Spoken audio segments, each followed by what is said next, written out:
Hi, everyone. Thank you so much for joining our URX Talent Development Program session for today. Let's go ahead and see here. For those of you who are not presenters for today, so Pavarthi and Anuj, we ask that you don't share your videos for today, and we'll just leave that for the speakers. So let's go ahead and we'll wait for our speakers to come in.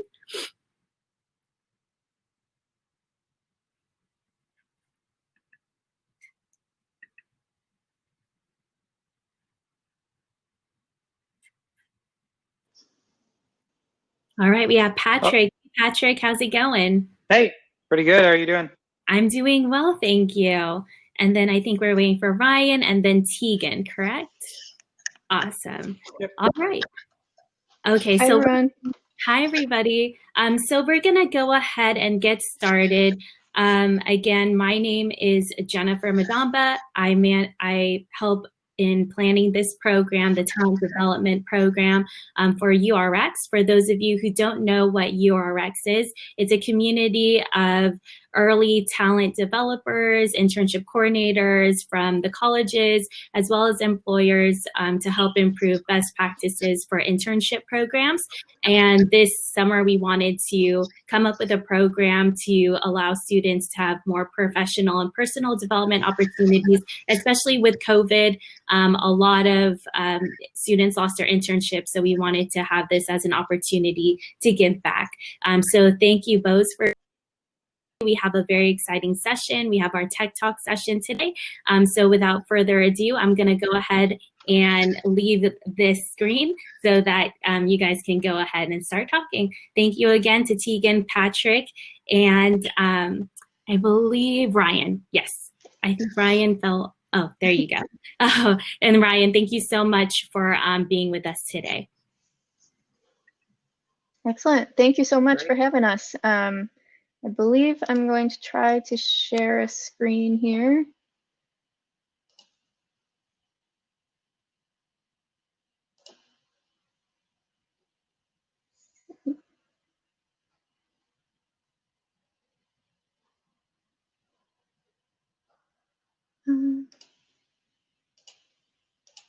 Let's try this one.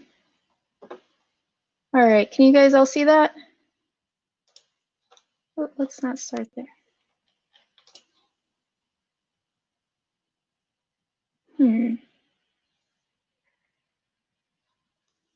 Still nothing?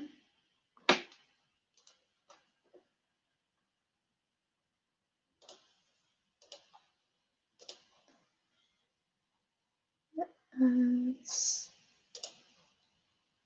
try that again.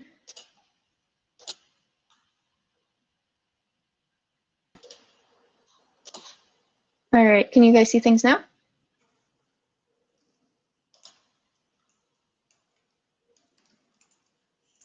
I'm having all. Yeah.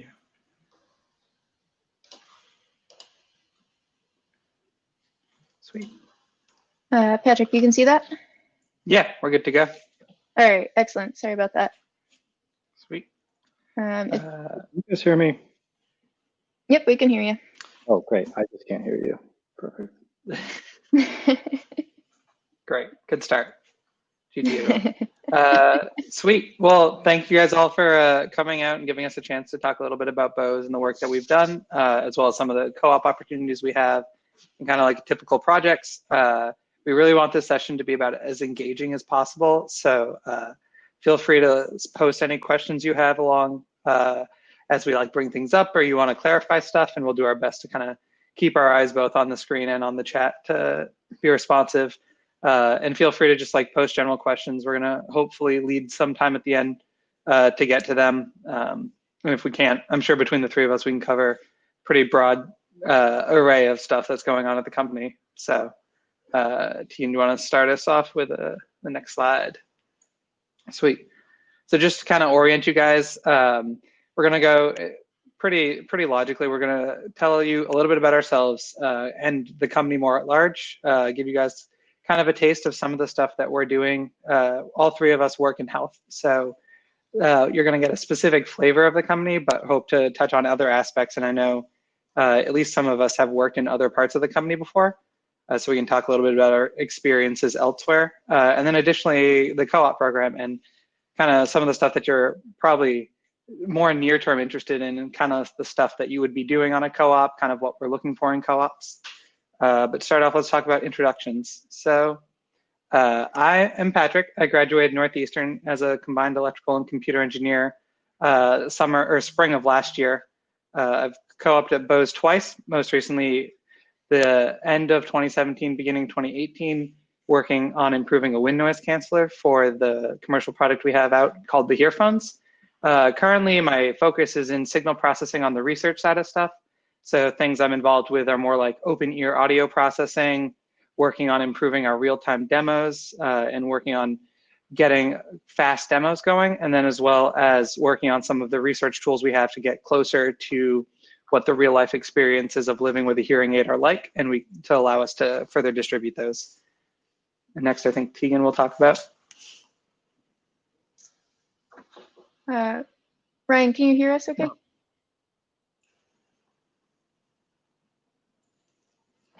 Like we might have some technical difficulties here. Patrick, I can't see who's online. Can you see if Ryan is still there? Yeah, Ryan's popping in and out. Hopefully he'll be able to come back in. You can hear me now? Yep, we can hear you. So I can't hear you guys, but I can be heard. So I'll just talk then. I'm Ryan Wexler. I graduated from Northeastern University in 2013. Prior to that, I had some experiences at a few different companies around,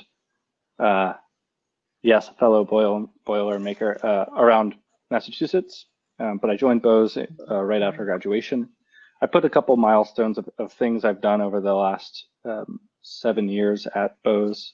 That includes some waterproofing designs to improve field failures that are still around today in our current products that get launched intermittently. I've had a pretty big hand in evaluations of comfort and stability and form factor design in a couple different categories, mostly in headphones, but anything that's wearable. I've worked on some custom designs, custom painted QC35s. That was our flagship headphone a couple years ago.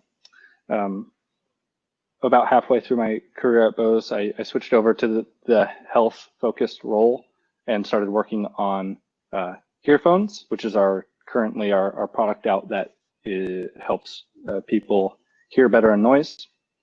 I started hiring co-ops around that time and interns. I've hired several since then, and it's always a great experience. Since then, I've graduated from Purdue with a master's in mechanical engineering. I've done that part-time while working full-time. And still working on mechanical designs in the health group, focusing on hearing products. Excellent. And my name is Tegan. I'm a research engineer, also within the Bose Health division, which we'll speak a little bit more about later in this presentation. My background is I hold degrees from Rochester Institute of Technology in biomedical engineering and public policy. And I'm currently also completing a master's of data science from Northeastern University, similar to Ryan, doing that part-time while continuing to work full-time. Similar to Patrick, I co-opted with Bose, and that's how I kind of got my foot in the door, and then became full-time in 2018. And being a research engineer, I've had the opportunity and privilege to work on several different areas, from things like biometric sensing, which I'll speak to a little bit more later in this presentation, but also things like worked a little bit on our noise cancellation filters, and also had a chance to do a little bit of user studies, user feedback in order to improve our content. So a little bit on the less technical side, but a really interesting experience nonetheless. So before we jump into more of the project discussions, we just want to give a brief overview of the company as a whole. So many people are pretty surprised to find out that Bose Corporation is actually named after our founder, Dr. Bose. So he was a real person. He founded the company in 1964. At the time, it was him and I think two other engineers, and they were working on developing a speaker that sounded good in the home. Since then, the company has grown to about 10,000 employees worldwide. And Ryan will speak to a little bit about, sorry, are you guys getting feedback as well or no? Okay. You all can hear me okay still?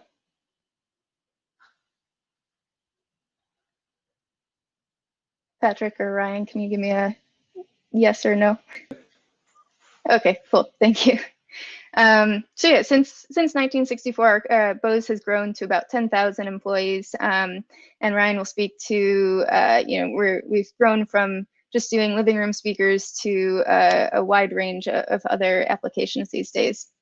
One of the coolest things about Bose is that it's privately held, which for a larger company is kind of rare these days.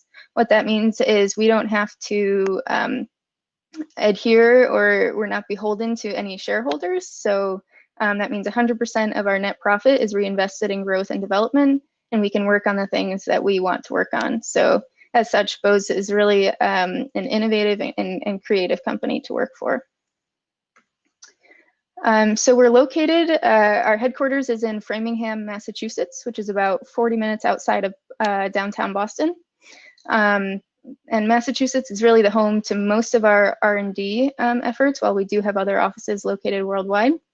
And in Massachusetts, while we have our headquarters in Framingham, we have two other facilities. Our automotive division is located in Stowe, and lucky for Ryan, Patrick, and I, the health division is located in our Brighton campus, which is about 10 minutes from downtown Boston. It's located, this is the picture here in the bottom left, and perhaps you can see our office is right here, and the Bruins practice stadium, which is a hockey team, is located right in the same building as us. So makes for some fun lunch breaks for us. Cool. I've been messing with some audio. Can you? Okay. Great. Yep, we can. So I'm going to talk a little bit about the different divisions we have at Bose, and I'll start off talking about the automotive systems group. So this is a little siloed from the rest of Bose and has a unique business model where we don't sell directly to consumers. We work directly with dealerships, or not dealerships, but brands and manufacturers to design sound systems specifically for car cabins. So the designs are very specific to each volume of air in each cabin, and processing as well as mechanicals, electronics are all tuned specifically for a car. And this is one of the reasons why we don't provide third-party car speakers, because the systems are so heavily tuned to match the car cabin specifically that it doesn't make sense from an acoustics perspective to provide those speakers and have third-party installers install them into random cars that they're not designed for. So it's a little unique for that reason, and really interesting group to be in. We've got some big partners. I think some of our biggest car brand partners are Nissan, Mazda, Porsche has been a long time customer. We're also in the new Corvette. So a lot of a range of car brands have our speakers in them. And this is really cool stuff. There's a lot of interesting designs that go into car audio. I'll talk next about the professional systems group. So you might have been in a music venue or house of worship or restaurant, or you might have seen some large Bose speakers around. And this group is the group that designs those high power, large venue solutions. And we've got everything from that tiny speaker in the left, which really isn't that tiny. It's maybe the size of a small stack of books or a medium-sized backpack, all the way up to large arrays that would fill Olympic stadiums and hang from ceilings of music venues. So this is really interesting, high power, highly tuned. We also provide, obviously there's some amplifier work, so a lot of electronics design into this division. They're located in the Framingham office, and they're great to have around, and renting this equipment is fun. It's good to have them as a resource. I'll talk next about probably the most familiar group to most of the public. This is the Consumer Electronics Division.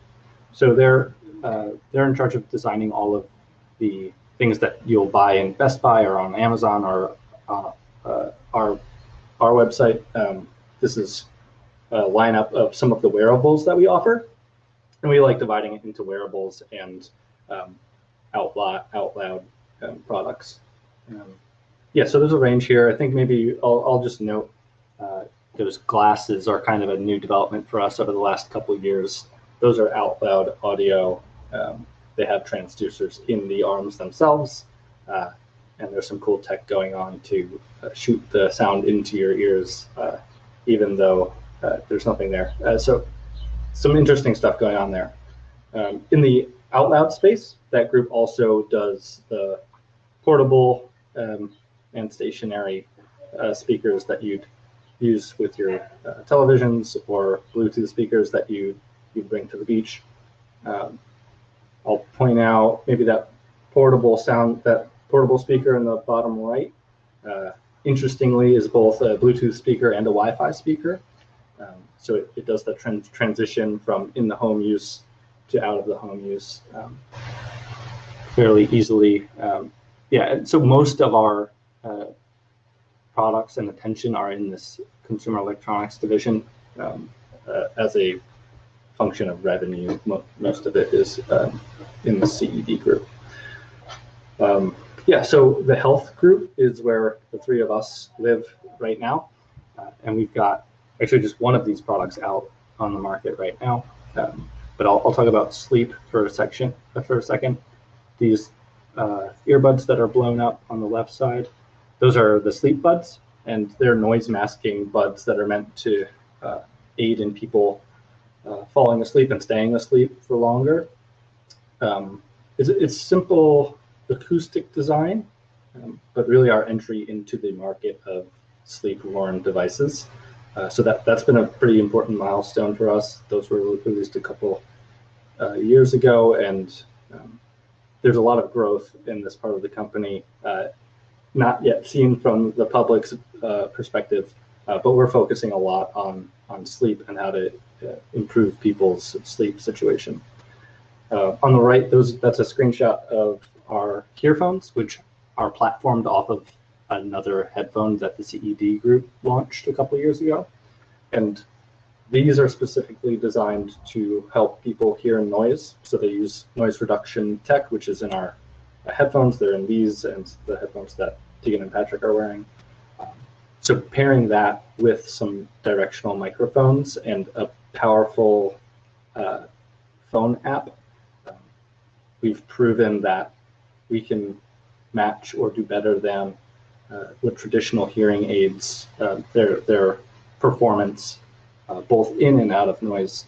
So that's really cool. We're focusing a lot of effort on bringing hearing improvement to people that might not necessarily have that right now.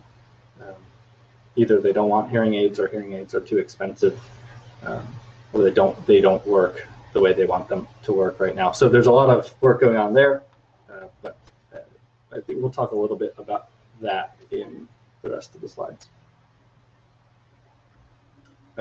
Next up, we're going to talk about a couple technical discussions from each of us. I'm going to start, and since I'm a mechanical product engineer, I think this seems like the most relevant thing to talk about, which is the design thinking process that This image actually comes from the D School at Stanford, but it's probably been preached to anyone that's gone through engineering school. It's pretty applicable to a broad range of disciplines. And this is how we tackle problems in the real world, and probably, hopefully, how you all have tackled problems before. So I'm going to do a quick overview of that. Can you go back? Sorry. Yeah, so starting with empathize and going through the empathy stage is really important for setting up the problem, and this sometimes gets glossed over by engineers, and it takes a little bit of effort to do this correctly, but really sets up the problem before you even define the problem and the goals. Understanding the issue is really a key feature. And then the rest of this: define, ideate, prototype, test. That's kind of the bulk of the engineering work, which I'll talk about in details in a second. And then the assess stage of, hey, we just did all this really great work. What do we do next? Do we have to do it again? What are the next steps? So with that, I'm going to go into an example that goes through this. And this actually was a co-op project, but could easily be applied to a full-time project that I would do, or some other mechanical or other engineer would do. So I'll start off with a problem statement of people with extra large ears do not experience optimal noise cancellation. And we came to this conclusion through reviews, customer feedback. There's a specific type of ear and person attached to that ear that was not experiencing the full performance of specifically our earphone product. So we knew this was an issue. We got feedback. And then what do we do next? We empathize, and we try to understand what the problem is. Here I've got just a normal distribution of ear geometries.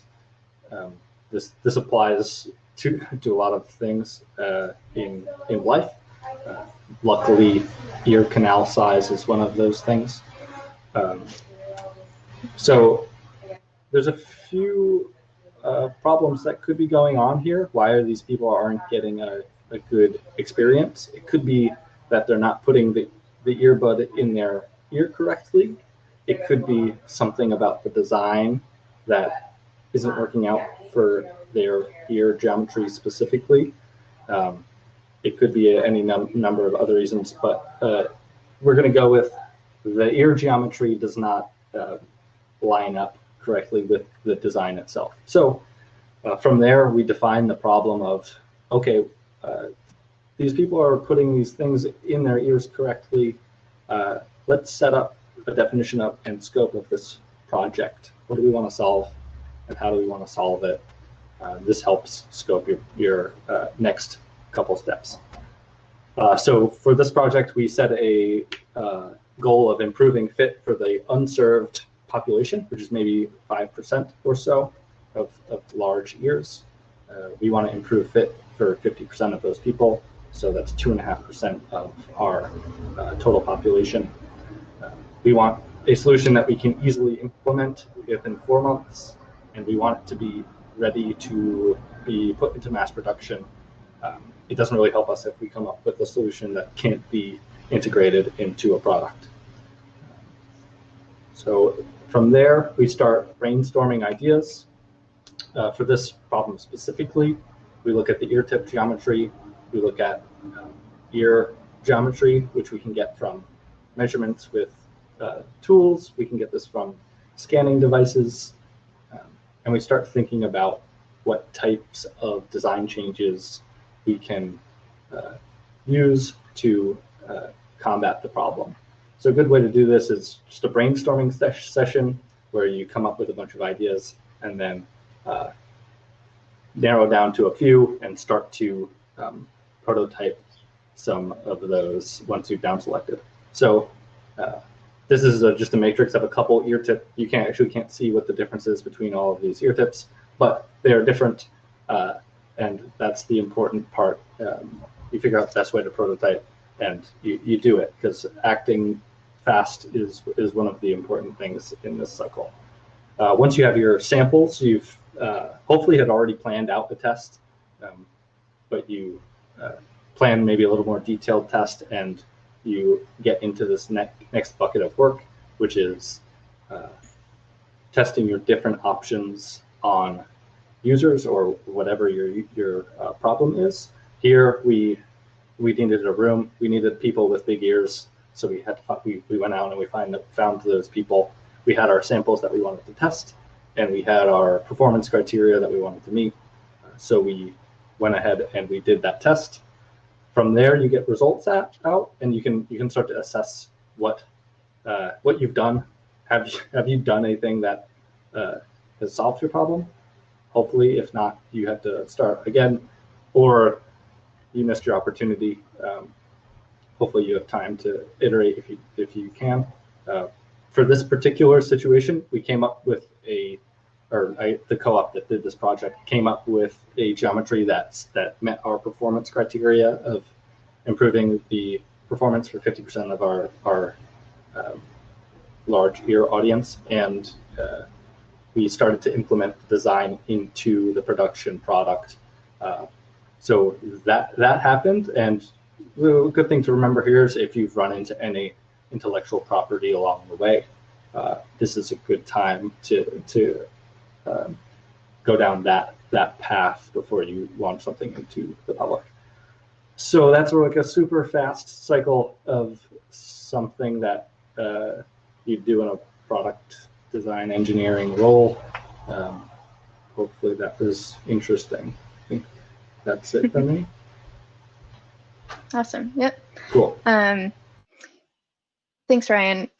So I'm going to speak a little bit about one of my projects that I've worked on. And I chose this project because I'm hoping it's something that a lot of you maybe didn't realize that Bose was working on this. It's not something you typically think of when you think of an audio company.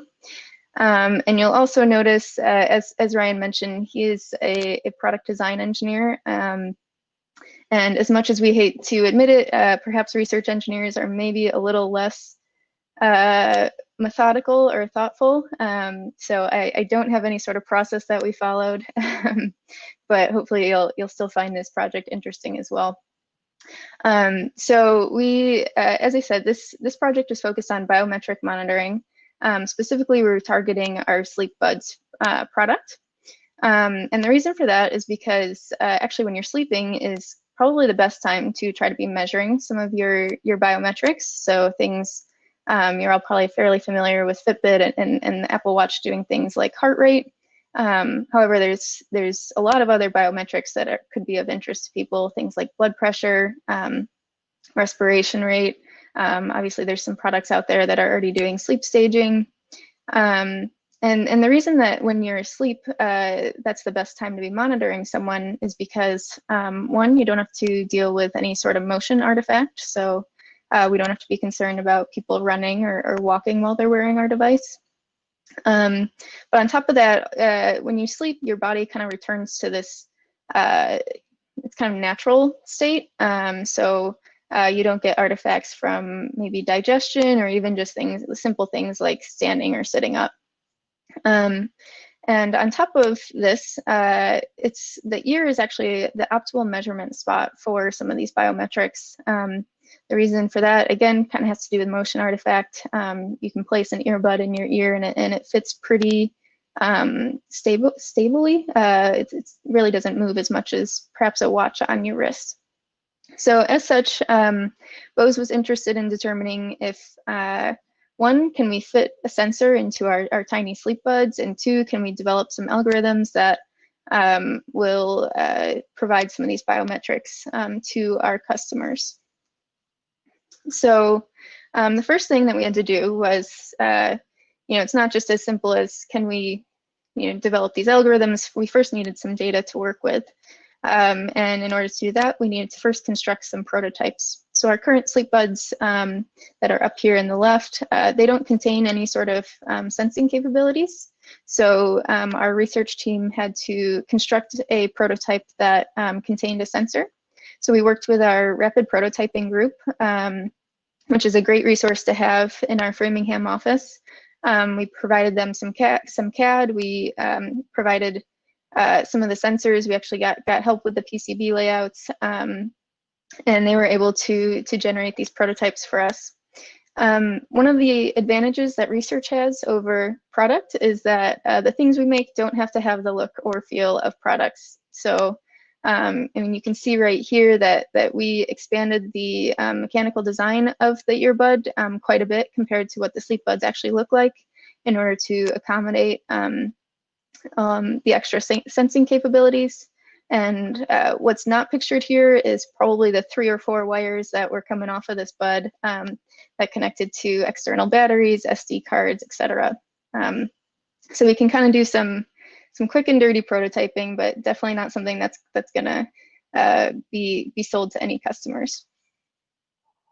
We then wanted to obviously collect the data. So what we did was had participants come in for a sleep study. We outfitted them with our in-ear sensors, and then also some what we call our ground truth sensors. So that would be things like ECG to get accurate heart rate, a chest belt to get accurate respiration rate, and other ones such as those, and had them go to sleep for us essentially. So collected some sleep data.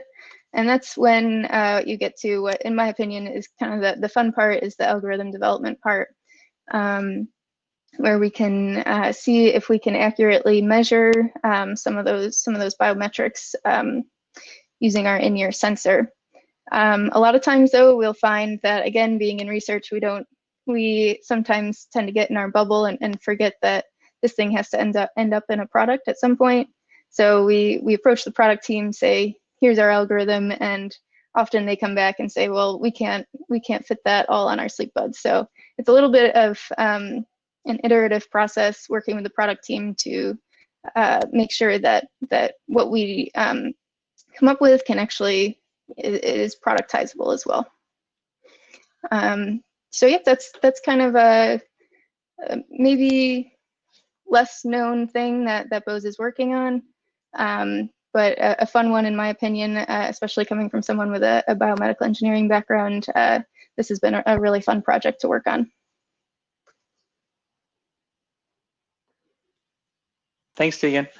And so working in research, I'm focused more specifically on the hearing aid side of things. And a big problem for us generally in doing research on this sort of stuff is the fact that a lot of processors that are designed to do hearing aid capabilities are really counterintuitive to use and take up a lot of like engineering power just to program and tune on. And so as Tegan was saying, we're not worried about finalized ideas so much as like showing that there's a there. And so a big challenge for us was, how do you show new listenable demos in a short time frame?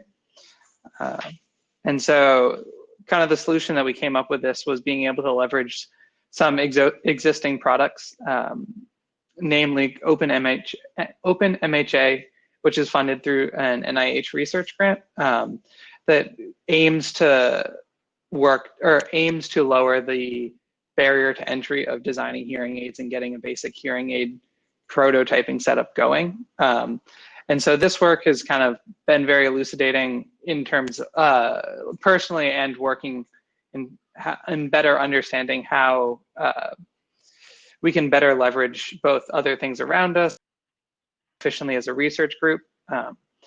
Kind of in our research, we really want to feed new ideas to the product side. And so it was really an open collaboration in terms of understanding their needs and their wants of like these new devices and how they could use them. And so the basic setup of this was that we took the OpenMHA platform, which is largely just a framework of hearing assistance that can be compiled into a binary to run on some Linux machine or Mac machine, and cross-compiled it over to this little BeagleBone. BeagleBone is effectively an embedded processor that can do a good amount of processing in a small form factor, which is great to be able to walk around with, as opposed to sitting at your desk and listening to hearing assistance through your computer. And so once we had it on the BeagleBone, we had to set up a cape that allowed us to basically transfer audio in and out. to get to these earbuds.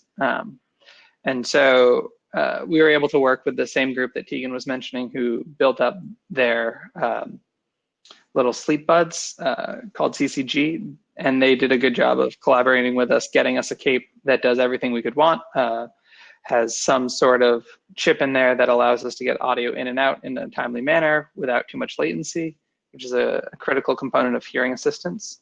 And then also coming from the product side, getting information on what kind of critical steps we need to show to prove that our hearing assistance that we were doing on this device was transferable to the ultimate demo, so they don't get 3 months into a development cycle and realize that there's some critical errors in some assumptions that we made. So if you want to go to the next slide. Let's see. So kind of you can see what we came up with that will sit on the beagle bone on the left. This is taking 8 different microphones in from like a behind the ear setup or any sort of acoustic design we could want, and giving you a left and right output. Some of the learnings that we kind of got from this was the value of taking good ideas from others, in the sense of reinterpreting them, not trying to start from the ground up. This open source platform kind of like has been years in the making. So for us to even try to do something like that on our own would be just unreasonable on a time scale. And in addition, the people who are built these PCBs for us already had similar prototype setups going on for other people in the company. And so they were effectively able to take existing boards and respin them with some variation to accommodate our needs, which kind of saved us a lot of development time. And a big result of that was us being able to get something in our hands really quickly and iterate on it. As someone who has done the research where you go into the lab, put your head down for like 4 or 5 months, you come out and you have this thing, and then you bring it to your stakeholders and they're like, this wasn't really what we wanted. The ability to turn that 4 or 5 months into a month and a few weeks, and kind of get more feedback and iterate on that is really valuable. And so with the current state of this was us being able to plug in prototypes to it, listen in a hearing aid capacity, and quickly kind of suss out what ideas are working well and where we need to improve. And so a good example of this is like, if we wanted to compare a few different acoustic prototypes, say like an open earbud versus something that's really closed up or something that doesn't quite look like an earbud, we can kind of understand the limitations of the system without having to go through the 5-10 month cycle of an initial like product design of it. So that is all I had on that. But, let's see, that was next. Yeah, and so now the part that where you guys come in is the co-op program. What sort of experiences do co-ops at Bose have? What we're looking for in co-ops. So this slide, kind of who we hire, really it boils down to, I think it's kind of a universal trait, is the ability to be creative and curious and want to improve the lives of others. I think a big differentiator of Bose and health specifically is that we're really people focused, and the entire company and everyone you talk to at health is obsessed about improving our customers' lives. Whether they have personal anecdotes of people they've given earphones to that can suddenly hear again and seeing their experience, like being able to engage fully in the world around you, or like any of the reviews or people you talk to about the sleep buds who are like, oh, this has changed my life. Like I wasn't sleeping at all before, and now I can like get a good night's sleep for the first time in 20 years. And so the ability to be passionate about those things and the ability to think critically and kind of work your way through problems is really a useful skill. And so as for what you would do kind of as a co-op, this is a great slide showing the busy bees that are working around, working both with other bees as well as to pollinate the flower and bring that nutrients back, where it's really a two-way street. We have a few specific examples in here, and each of us have a myriad of co-op experiences. So Ryan, do you want to talk about this? Sure. Thanks, Patrick. This is an example of a co-op project that was done in the very early development phases of the sleep buds, actually, that we showed earlier. So when defining a form factor, there's a lot of open space for you to constrain your problem with. So that study, that form factor starts somewhere, and the constraints here as an in-ear sleeping device, the constraints are, hey, this thing needs to fit in your ear comfortably, and worst case, you're a side sleeper, and we want that to be comfortable throughout a full night's sleep for a side sleeper. Not as big of a deal if you sleep on your stomach or your back, but worst case, side sleep. So this co-op project developed a few different versions of geometries that could be tested. And there was a question about that Grace Lee had that I'll actually probably integrate into this slide. What other teams do you work with during the product development process? Grace is a UX design student and wants to know more about that and how it works at Bose. So this is a really great example of that. So engineers work very tightly with user researchers and user experience, as well as industrial design, to make sure that the full picture is being captured. So that happens really early and often, and kind of tapers as the product development cycle goes along, and there's more constraints around your design.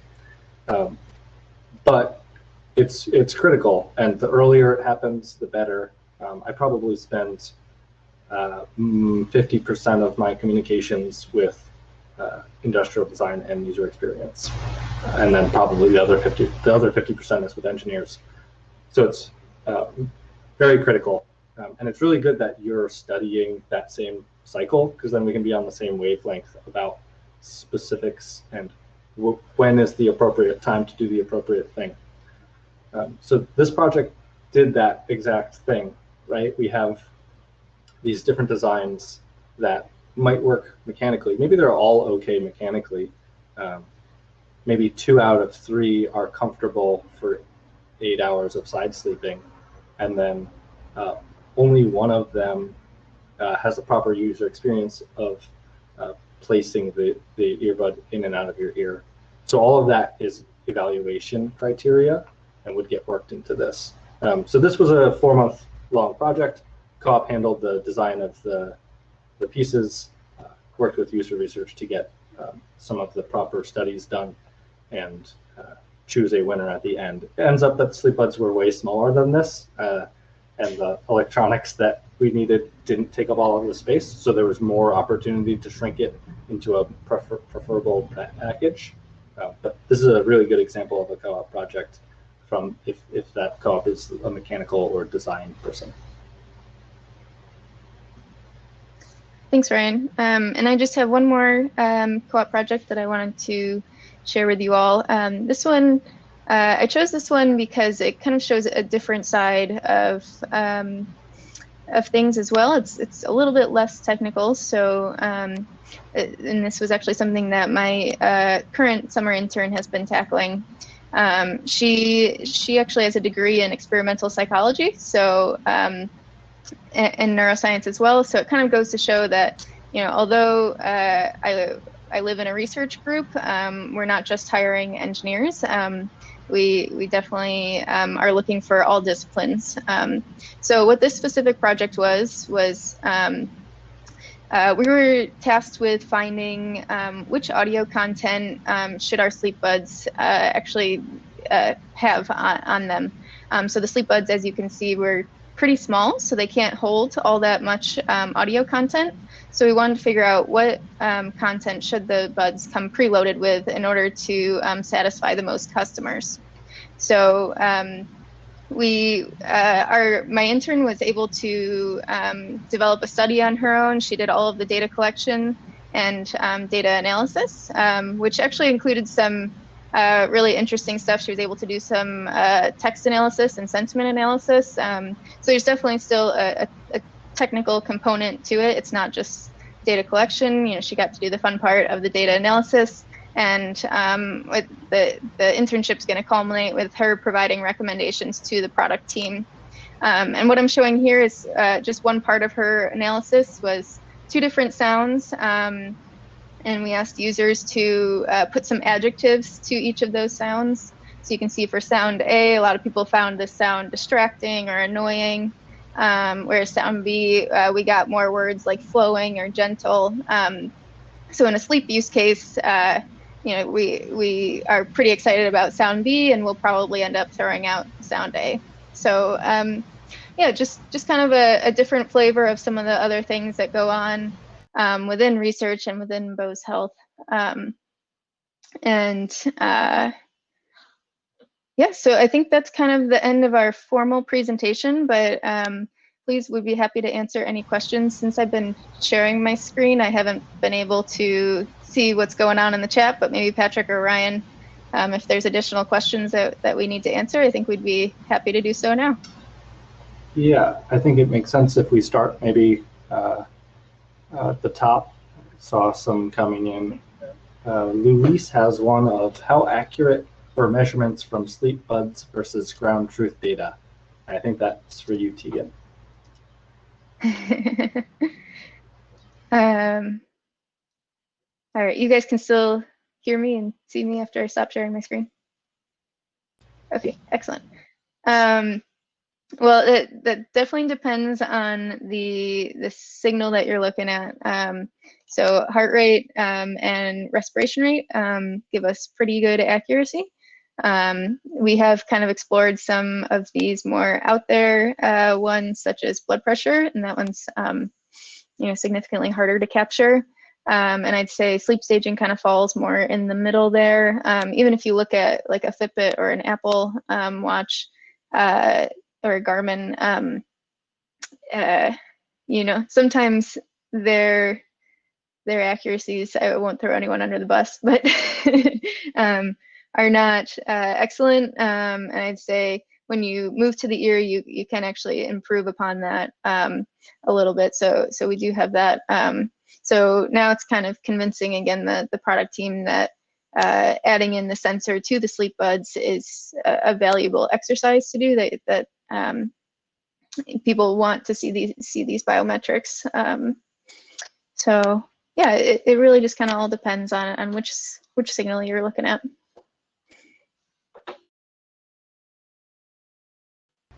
Looks like the next one, heel instead of the collar on the earphones, why not implement all the tech into a Bose frames like product plus wireless earbuds? There's a lot of reasons for that. Maybe between Patrick and myself, we could handle that. I'll go with it. I think one that I think of the fastest, which is if we split it into wireless buds and a separate piece, either worn or somewhere else, that's almost like just having the earbuds themselves as a standalone feature. Mechanically, you have to power those earbuds, and batteries come at a trade-off of space. So you end up getting these chunky buds for a form factor where we want to sort of dial back the size of the unit in the ear to make the form as discrete as possible. And I'm sure there's a processing reason that Patrick can talk about. Yeah, Pranathi had a similar question asking about and make the buds as small as the sleep buds. As Ryan said, there's like power constraints that we need, just some of the size for the battery. And then additionally, all of the chipsets that we're using take up some space. Another problem is as you remove connections from the left to the right, you start dealing with like some of the wireless protocols that are sucking up more battery, like NFMI is just having that constant protocol will kill some of your battery life. And a big thing about hearing assistance that limits some of this stuff is twofold. One is that you're expected to have an all-day use wear as opposed to like traditional earbuds that you can throw on, listen to music, and take them off. People who live with hearing aids use them as a need for like experiencing the world around them. So that sort of episodic use is not considered most of the time for hearing assistance. And then secondly, because of that, when you remove the left and right, if you want content from the other side, say you're doing something, a common technique to improve hearing in noisy situations is to add a beamformer where you're focusing what you're listening to. And when you remove the left and the right connection, you either have to start streaming content from one side to the other, which takes up battery, or you lose some amount of directivity, making the experience a bit worse. They're both, they are areas of active research that we are definitely doing, but it is a tricky proposition. Those are great ideas. And we'll get there someday, probably. So I think maybe the next question of, do you plan to hire data scientists or data analysts? We do have a data scientist group. I'm not sure if they've got how actively they search out co-ops, but I know of co-ops that have been in that group before. So short answer would be yes. Maybe a little bit longer answer. Within Bose Health, we have about 10 full-time data scientists integrated into our group, and I think they currently have 3 co-ops/interns. So yep, they definitely actively hire. And it looks like maybe before, do we skip the one about what software, language, and platforms were planned for rapid hearing assistance development? I threw a comment in the chat. Okay, excellent. But I guess for visibility, the question was software, language, and platforms were used in the rapid prototyping device. That's based on a custom Linux image that has some real-time audio routing constraints to minimize the amount of round trip latency through the system. And that's all written in mostly C or Python. And then the actual hearing assistance framework is written all in C++.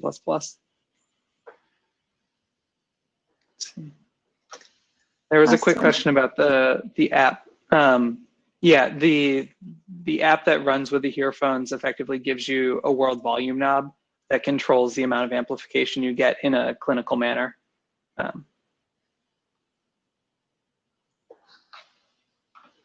This question here, do you think there can be a use case to help individuals with visual impairments? Probably the earbuds acting in a way similar to guide dogs. I like that question. First thing that actually comes to my mind is our Bose AR platform, which perhaps Ryan or Patrick, maybe either of you can speak more to. I can speak a little bit about it. I know that there's an application. So the augmented reality focus is on audio spatial cues, similar to what you'd lay over in a visual setting, but for audio. So say you're using Google Maps or something, instead of you looking at your phone and seeing that you should turn right, something comes into your headphones and from the right side indicates that you should turn right. So that's really simple and maybe not that helpful example. But yeah, I think there was a partnership with some company that helps blind people get guidance from an app, or it might be like this user calls a person that gets video feed from a cell phone or something, and then they get that streamed to, specifically in this case, Bose frames, which helps improve safety for people and blind people because they're not blocking outside noises through occlusion. So I think that there's a little bit of work going on there, and as a use case that's semi-actively being worked on, but more of a partnership type deal than us focusing on that.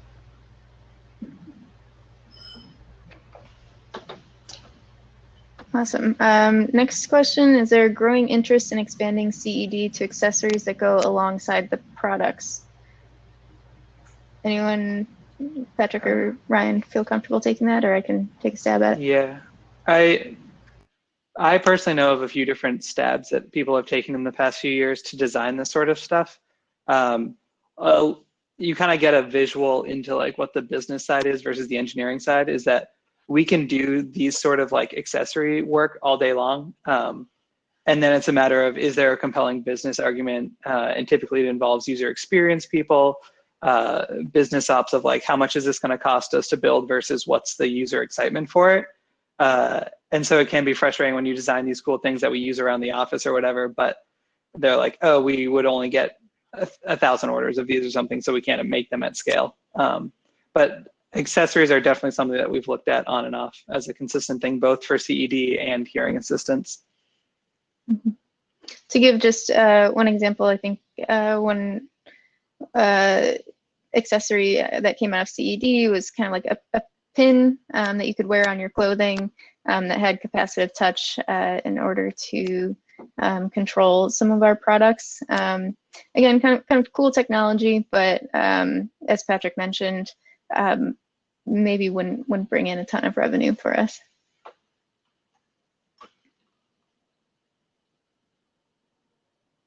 Do you think we should finish up with the question, what are 1 to 2 pieces of advice that you wish you knew before starting your work at Bose? That sounds like a good wrap-up question. Ryan, you just spoke, you can start. Great. Thinking back to before I started working at Bose. Yeah, so I would, Bose was a good match for me since I was very interested in audio even before college or before applying to jobs. So I guess that piece of advice would be figure out what interests you and what drives you, and try to combine that with whatever passions you have and whatever you're getting your education in, to create this ball of really effective energy, and that kind of will permeate once you are applying. That's like really an obvious thing when we see people come in and we're interviewing and your passion is obvious, and that keeps being effective for you when you're first starting out and you're learning more and you're not afraid to ask questions because you care, and keeps going to when you start making real decisions about future products and and you start impacting the company in a bigger way. So I would stick with that. Find passion and show it. Patrick, you want to go next or me? Sure, I can take it. One thing kind of going off Ryan's thing of questioning is, I think when I was in school and even coming out of school, there was a big emphasis on like knowing a lot and like showing off your knowledge to employers. And obviously like you need to have the technical chops to be able to exceed in the workforce, but not being afraid to ask questions and knowing when you don't know things. But then being tireless to find out the answers is something that is really helpful, both as like a personal growth and is something that's definitely noticed from everyone who's around you. Like that tenacity to solve answers, even if they're hard or they're not obvious, or embarrassingly little when you start out with. Because no one, like when we started health as a division, there was almost no hearing aid experience. And so we kind of like clawed our way to get to a point of having a lot of knowledge in that area. Awesome. And I have two, one very specific one to me. When I first did my co-op at Bose, I actually came in without having done a single like signal processing class. Finished my co-op at Bose, went back, took a signal processing class, and like all of a sudden it all made sense. So for those that have the desire to go into research, DSP, maybe less so for mechanical, but it's still good to have that kind of background knowledge of signal processing. That's definitely a course that I think I now look for on resumes for interns and co-ops. And kind of a larger piece of advice is just, even as an intern and co-op, don't be afraid to speak your mind in larger teams. My current intern right now, she's from day one kind of stepped up and was unafraid to speak her mind. She has an expertise, as I said, in experimental psychology, which is a lot different from a lot of the other engineers in the room. So it's been really awesome to see her, just kind of be okay with speaking up. Sometimes people think, well, I'm just an intern or I'm just a co-op. We do like to integrate our interns and co-ops fully into our team. So hearing your thoughts is definitely something that the rest of the engineers and the team want to hear. I think that does it for us. Yeah. This is some great advice. Thank you so much. This was a great session for today. A lot of the students and attendees were very engaged. So thank you for asking your questions and putting up comments. Thank you to Tegan, Patrick, and Ryan for taking time to lead this session. We really appreciate you. And before we go ahead and end, we do want to announce our raffle winner for a resume review. Today's winner will actually get a resume review with Becky from University Recruitment at Bose. So the winner is Grace Lee. So congratulations to Grace. I'll go ahead and send you an email connecting you with Becky. And then our next session is going to be on Friday with Epsilon, and they will be talking about product marketing. So we hope to see you guys there. And thank you again to the Bose team for hosting this session today. Have a good one, everybody. Thank you. Thank you. Thank you.